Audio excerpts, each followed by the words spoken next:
Nithyanandam, with the gratitude to my Guru, His Holiness Paramahamsa Nithyananda Swami, or Swamiji, I welcome you to this video, where I address one misconception about the path and lifestyle of a sannyasi.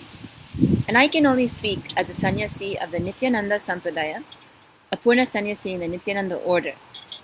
And I have been a sannyasi for almost 8 years with Swamiji, and I have heard, and sometimes people are direct, they feel that the path of a sannyasi is boring. And I really wanted to clear this misconception up, and I think I've already made a video on it to maybe a slightly different take on it. But it's very important to note that nothing can be further from the truth. Because when someone is considering all the lifestyle choices, all the potential career paths, or what they want to pursue in life, sannyas should be on that list of choices at the very least, if not at the very top. And if sannyas is mislabeled as boring, many people might miss.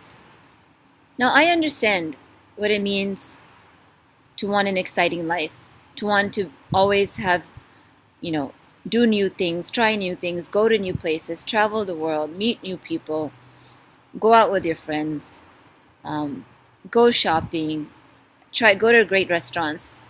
All of these great things. That was a life I actually lived when I was living in some of the major cities in the U.S., including Houston and New York City and Chicago. And I traveled the world with my jobs. But the excitement that I tasted in those lives and those paths are nothing compared to the excitement I feel on a daily basis as a sannyasi in the Nithyananda Sampradaya.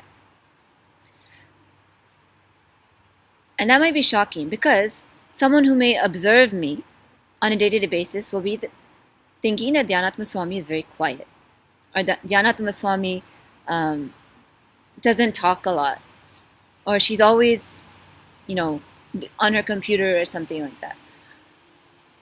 First of all, neither of those cognitions are exactly true. Yes, as a sannyasi, you do understand that words and casual talk, useless talk, has no value, and you reduce that chatter outside. But you do not reduce any sort of bliss or happiness inside.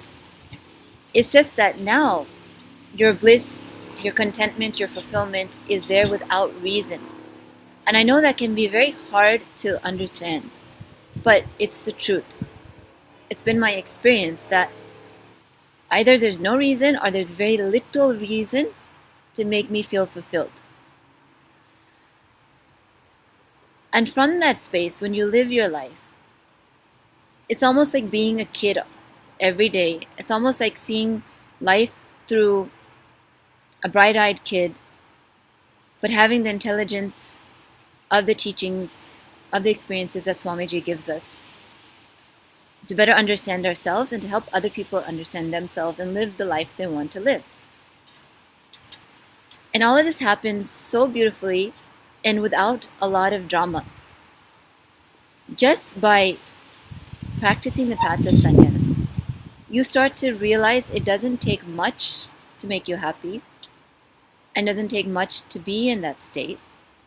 And because you're not dependent on the outside world or any circumstances for your happiness, you're very, independent. You're very powerful. Your space is very powerful. And you're liberated. So all of these characteristics make life so interesting, because when you're working, you're really focused on the work. When you're having conversations with others, you're really focused on the conversations with others and understanding them and listening to them. When you're watching a video or satsang, you're really into that. You're not bound by any other expectations of society or any wrong cognitions on how you should live, what you should be doing. You're very clear on the path you've chosen and you're living it. And that itself brings you such joy. and such liberation, such freedom, such calmness. So all of these things make our lives as sannyasis very, very interesting. Now, I've not even opened up the envelope of being a sannyasi under Swamiji, especially if you live in the Adina. There's no days that's the same.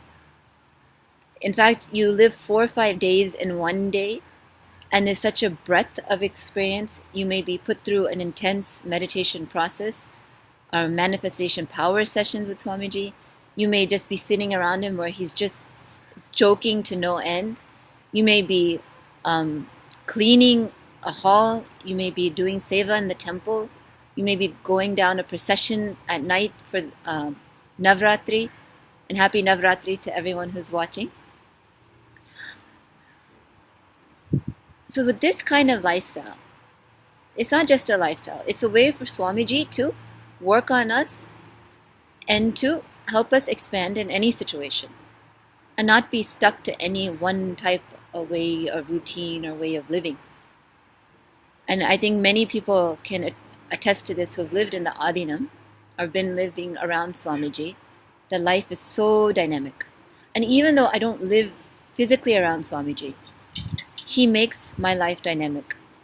I can say the places I've been, the people I've met, some people will never ever have those experiences. And I never expected to have those experiences in my life. Sometimes they're straight from a movie. So if you have any doubt or you've ruled out sannyas because you think it's boring, please backtrack that understanding. Please look into it deeper. Question what I'm saying, but understand that sannyas is nothing but living such a dynamic, such a joyful, such a fulfilling life. Boring does not even enter your cognition. And it's so beautiful to be able to do quote-unquote boring work and not feel bored. Because you're not bound by the work you're doing. You control how you feel about you. So that is really a power and its strength and the reality of sannyas. So just one more dimension on the Why Sannyas series. If you have any questions about it, happy to share. And thank you for giving me the opportunity to share. And thank you, Swamiji, for giving me the experience of being a sannyasi in the Nithyananda Sampradaya. Thank you so much, everyone, and Nithyanandam.